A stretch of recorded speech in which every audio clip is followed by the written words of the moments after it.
السلام علیکم ورحمۃ اللہ وبرکاتہ، نحمده ونصلی علی رسوله الکریم، اما بعد فاعوذ باللہ من الشیطان الرجیم، بسم اللہ الرحمن الرحیم، رب اشرح لی صدری ویسر لی امری واحلل عقدۃ من لسانی یفقهوا قولی۔ کل ہم نے طواف کے بارے میں پڑھا تھا، اور طواف کے بعد ساتھ ہی سعی کی جاتی ہے، یہ بھی حج کا رکن ہے، اس کے بغیر حج نہیں ہوتا۔ لیکن حج قران والے صرف ایک سعی کرتے ہیں، اور وہ یا تو جاتے ہوئے کر سکتے ہیں یا افاضہ کے ساتھ کر سکتے ہیں، قدوم کے بعد بھی کر سکتے ہیں اور افاضہ کے ساتھ بھی۔ سعی کی تفصیل ہم عمرے کے باب میں پڑھ چکے ہیں۔ حج تمتع کرنے والے طواف زیارہ کے بعد حج کی سعی کریں گے۔ ایک عمرے کی سعی ہوتی ہے اور ایک حج کی۔ یہ کون سا حج کرنے والے کریں گے؟ تمتع۔ اور جو حج قران کرتے ہیں وہ کیا کریں گے؟ ایک سعی کریں گے، اور افراد والے بھی ایک ہی سعی کریں گے۔ حج تمتع والے طواف زیارہ کے بعد یا طواف افاضہ کے بعد حج کی سعی کریں۔ اکرمہ کہتے ہیں کہ ابن عباس سے حج میں تمتع کے متعلق پوچھا گیا، انہوں نے فرمایا کہ حجۃ الوداع کے موقع پر مہاجرین، انصار، نبی صلی اللہ علیہ وسلم کی ازواج، ہم سب نے احرام باندھا تھا۔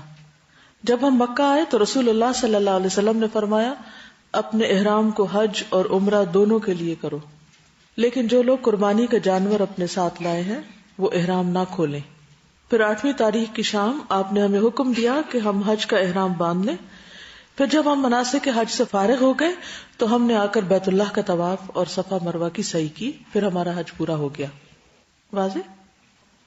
تو حج قران والے ایک ہی سعی کریں گے۔ نبی صلی اللہ علیہ وسلم نے کون سا حج کیا تھا؟ قران۔ جابر کہتے ہیں کہ نبی صلی اللہ علیہ وسلم اور آپ کے صحابہ نے صفا و مروہ کے مابین ایک ہی سعی کی تھی، یعنی پہلی بار جو عمرہ کیا تھا اس کے ساتھ ہی کی تھی، دوبارہ واپس آ کے پھر سعی نہیں کی۔ حج پہ چونکہ بہت زیادہ ازدحام ہوتا ہے، رش ہوتا ہے، تو اس لیے بعض اوقات جو مناسک ہیں ان کی ترتیب باقی نہیں رہتی، اس کی نبی صلی اللہ علیہ وسلم نے رخصت دی ہے۔ عبداللہ بن عمر کہتے ہیں کہ رسول اللہ صلی اللہ علیہ وسلم حجۃ الوداع کے موقع پر اپنی سواری پہ بیٹھے ہوئے تھے اور لوگ آپ سے مسائل معلوم کر رہے تھے۔ ایک شخص نے کہا مجھے معلوم نہ تھا اور میں نے قربانی کرنے سے پہلے ہی سر منڈا لیا۔ آپ نے فرمایا اب قربانی کر لو، کوئی حرج نہیں۔ دوسرا آیا، بولا مجھے خیال نہ رہا اور رمی جمار سے پہلے میں نے قربانی کر دی۔ آپ نے فرمایا اب رمی کر لو، کوئی حرج نہیں۔ اس دن آپ سے جس چیز کے آگے پیچھے کرنے کے متعلق سوال ہوا آپ نے یہی فرمایا اب کر لو، کوئی حرج نہیں، یعنی حج پورا کر لو۔ لیکن کسی کو بھی آپ نے دم دینے کے لیے نہیں کہا۔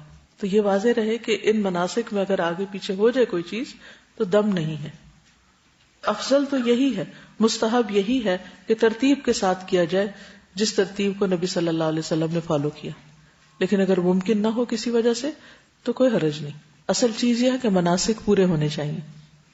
سعی کے بعد واپس منا چلے جانا چاہیے۔ اگر کسی کام سے آپ مکہ میں رکتے بھی ہیں تو رات منا میں گزارنی چاہیے۔ حضرت عائشہ کہتی ہیں کہ رسول اللہ صلی اللہ علیہ وسلم نے طواف افاضہ کیا، پھر آپ منا لوٹ آئے اور ایام تشریق کی راتیں یہیں ٹھہرے رہے۔ ایام تشریق کیا ہوتے ہیں؟ یہ ہیں 11، 12 اور 13 ذی الحج کے۔ ان کے بارے میں قرآن مجید میں آتا ہے، سورۃ البقرہ آیت 203، وَاذْكُرُوا اللَّهَ فِي أَيَّامٍ مَّعْدُودَاتٍ فَمَن تَعَجَّلَ فِي يَوْمَيْنِ فَلَا إِثْمَ عَلَيْهِ وَمَن تَأَخَّرَ فَلَا إِثْمَ عَلَيْهِ لِمَنِ اتَّقَىٰ وَاتَّقُوا اللَّهَ وَاعْلَمُوا أَنَّكُمْ إِلَيْهِ تُحْشَرُونَ۔ ان گنتی کے چند دنوں میں اللہ کو خوب یاد کرو، 11، 12، 13، ان میں کیا کرو؟ اللہ کو خوب یاد کرو۔ پھر اگر کوئی شخص جلدی کر کے 2 دنوں میں واپس ہو گیا، یعنی 12 تاریخ کو یہ واپس چلا گیا حج سے، تو بھی کچھ مذائقہ نہیں، اور اگر 1 دن کی تاخیر کر لے یعنی 13 تاریخ بھی وہیں گزارے تو بھی کوئی بات نہیں، بشرطے کہ اللہ سے ڈرنے والا ہو اور اللہ کی نافرمانی سے بچتے رہو، اور جان لو کہ تم اسی کی طرف جمع کیے جاؤ گے۔ بہرحال ایام تشریق کی بھی بہت فضیلت ہے، جیسے عشرہ ذی الحج کی فضیلت ہے ایسے ایام تشریق کی بھی ہے۔ یہ دن سال کے باقی دنوں سے افضل ہیں۔ رسول اللہ صلی اللہ علیہ وسلم نے فرمایا افضل الایام عند اللہ یوم النحر و یوم القر۔ اللہ کے نزدیک سب سے افضل دن یوم النحر 10 ذی الحجہ اور اس کے بعد یوم القر 11 ذی الحجہ۔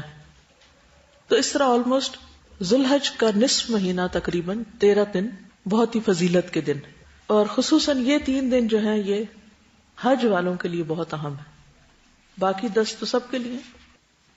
پھر مسلمانوں کی عید کے دن ہے یہ۔ عقبہ بن عامر کہتے ہیں کہ رسول اللہ صلی اللہ علیہ وسلم نے فرمایا، یوم عرفہ 9 تاریخ، یوم نحر 10 ذوالحج یعنی قربانی کا دن، اور ایام تشریق ہم اہل اسلام کے عید کے دن ہیں، یہ کھانے اور پینے کے دن ہیں، ان دنوں میں روزہ نہیں رکھا جاتا۔ ان دنوں کی افضل ترین عبادت کیا ہے؟ اللہ کا ذکر، خصوصاً تکبیرات پڑھنا۔ عائشہ رضی اللہ عنہ نے بیان کیا کہ ابو بکر رضی اللہ عنہ ان کے ہاں تشریف لائے تو وہاں انصار کی 2 بچیاں دف بجا کر گا رہی تھی۔ یہ حج کے ایام منا کا واقعہ ہے۔ نبی صلی اللہ علیہ وسلم چہرہ مبارک پر کپڑا ڈالے ہوئے لیٹے ہوئے تھے۔ ابو بکر رضی اللہ عنہ نے انہیں ڈانٹا کہ تم حضور صلی اللہ علیہ وسلم کے پاس بیٹھ کے یہ دف بجا رہی، تو آپ نے اپنے چہرے سے کپڑا ہٹا کے فرمایا، ابو بکر انہیں چھوڑ دو، یہ عید کے دن ہے اور یہ منا میں ٹہرنے کے دن تھے۔ تو اس سے کیا پتہ چلتا ہے کہ حاجیوں کو بھی عید منا لینی چاہیے۔ بعض لوگ وہاں مناسک حج ادا کرنے میں اتنے مشغول ہوتے ہیں کہ کسی اور چیز کی انہیں فکر نہیں ہوتی، یعنی ویسے تو کوئی کرنے کو کام نہیں ہوتا، لیکن یہ ہے کہ لوگ اس میں خوشی کا اظہار بھی نہیں کرتے۔ ایک اور حدیث سے پتہ چلتا ہے کہ کھانے پینے اور ذکر کے دن ہیں، جسمانی اور روحانی غذا دونوں طرح سے۔ کعب بن مالک سے روایت ہے کہ رسول اللہ صلی اللہ علیہ وسلم نے انہیں اور اوس بن حدثان کو تشریق کے دنوں میں یہ اعلان کرنے کے لیے بھیجا کہ جنت میں مومن کے سوا کوئی داخل نہ ہوگا، اور منا کے دن کھانے اور پینے کے دن ہیں، یعنی لوگ ان دنوں میں ریلیکس کریں، کھائیں پیئیں، ذکر کریں، کنکریاں ماریں، اور یہی ان دنوں کے کام ہیں۔ یوسف بن مسعود کی دادی کہتی ہیں کہ ایک آدمی اپنے اونٹ پر ان کے پاس سے گزرا جو منا کے میدان میں ایام تشریق میں اپنا اونٹ دوڑا رہا ہے اور کہتا جا رہا ہے یہ تو کھانے اور پینے کے دن ہیں۔ میں نے لوگوں سے اس کے بارے میں پوچھا تو انہوں نے بتایا کہ یہ علی بن ابی طالب ہیں۔ وہ لوگوں کو اونٹ پر بیٹھ کے سب کو بتا رہے تھے کہ لوگوں یہ کھانے پینے کے دن۔ ظاہر ہے اس زمانے میں لاؤڈ سپیکر نہیں تھے، اور اتنے بڑے کراؤڈ کو اگر کوئی بھی چیز پہنچانی ہے تو اس کے لیے پھر اسی قسم کے وسائل اختیار کیے جاتے۔ ان دنوں میں روزہ رکھنے کی ممانعت ہے، کیونکہ کھانے پینے کے دن روزہ نہیں رکھنا چاہیے۔ یونس بن شداد کہتے ہیں کہ رسول اللہ صلی اللہ علیہ وسلم نے ایام تشریق میں روزہ رکھنے سے منع فرمایا۔ ویسے تو ایام بیز میں 13 تاریخ کو روزہ رکھا جاتا ہے، لیکن ذوالحج میں 13 تاریخ کا روزہ نہیں ہوتا۔ انس کہتے ہیں رسول اللہ صلی اللہ علیہ وسلم نے سال میں 6 دنوں کے روزے رکھنے سے منع فرمایا ہے۔ ایام تشریق کے 3 دن، عید الفطر کا دن، عید الاضحیٰ کا دن، اور جمعے کے دن کو خاص کر کے روزہ رکھنا، یعنی جمعے کا دن بھی ایک طرح سے مسلمانوں کی عید کا دن ہے، اجتماع کا دن ہے، اکٹھے ہونے کا دن ہے۔ اگرچہ اس دن میں عبادت بھی ہے، لیکن اسلام میں کوئی بھی عبادت اس طرح نہیں کہ آپ جب عبادت کو لگے تو باقی سب کچھ بھول جائیں۔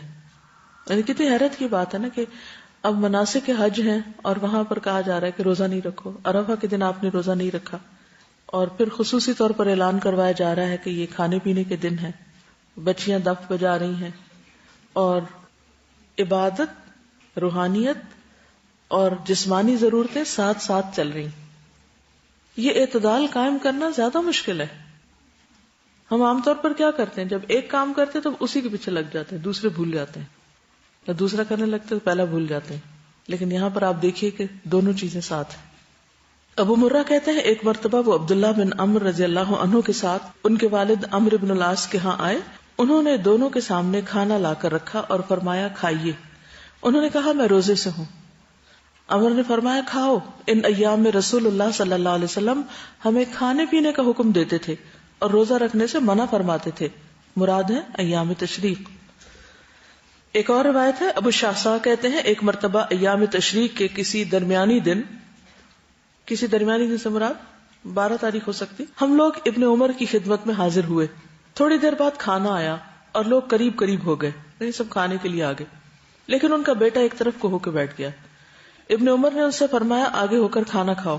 اس نے کہا میں روزے سے ہوں۔ انہوں نے فرمایا کیا تمہیں معلوم ہے کہ رسول اللہ صلی اللہ علیہ وسلم نے فرمایا کہ یہ دن کھانے پینے اور ذکر کے ہیں؟ تو اصل چیز کیا ہے پھر؟ اطاعت، فرما برداری، کوئی بھی کام اس طرح کرنا جس طرح کہا گیا ہے، اور اس میں اپنی منمانی نہ کرنا۔ کیونکہ یہ تقوی اور پرہیزگاری نہیں ہے. ٹھیک ہے. منا میں مسجد خیف کے قریب رہنے والے حجاج نمازیں مسجد میں ادا کریں، لیکن جو دور خیموں میں لوگ رہ رہے ہیں وہ اپنے اپنے خیمے یا اپنے اپنے قریب کی جگہ پر اکٹھے ہو کر جماعت سے نماز پڑھیں. اور اب نمازیں قصر ہوں گی. ٹھیک ہے. نبی صلی اللہ علیہ وسلم نے فرمایا مسجد خیف میں 70 انبیاء نے نماز پڑھی، ان میں موسیٰ علیہ السلام بھی شامل ہیں. وہ کیوں آئے ہوں گے یہاں؟ کیا کرنے؟ کچھ اندازہ ہے؟ موسیٰ علیہ السلام اس علاقے میں کیوں آئے ہوں گے؟ جی حج کرنے. کیونکہ موسیٰ علیہ السلام کس کے بعد ہیں؟ ابراہیم علیہ السلام کے بعد. تو جب ابراہیم علیہ السلام نے حج کے لیے لوگوں کو پکارا تھا تو حج کا سلسلہ تو جبھی سے جاری ہو گیا تھا ابراہیم علیہ السلام کے پکارنے سے. تو جو بھی پھر انبیاء آتے رہے وہ آ کر حج کرتے رہے. ٹھیک ہے.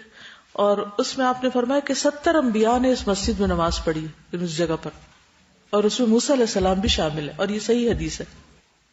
مسجد خیف کہاں ہے؟ منا میں ہے یا عرفات میں ہے؟ منا میں ہے. اور ابو بکر اور عمر اور عثمان انہوں نے منا میں 8 سال یا 6 سال یعنی 6 دفعہ یا 8 دفعہ قصر نماز پڑھی. ابن عمر بھی منا میں 2 رکعتیں پڑھتے پھر اپنے بستر پہ آتے. میں نے عرض کیا اے چچا جان، کاش آپ ان کے بعد 2 رکعتیں اور پڑھ لیتے، یعنی جیسے ظہر کی 2 پڑھنے کے بعد. انہوں نے فرمایا اگر میں نے اس طرح کرنا ہوتا تو نماز پوری پڑھ لیتا.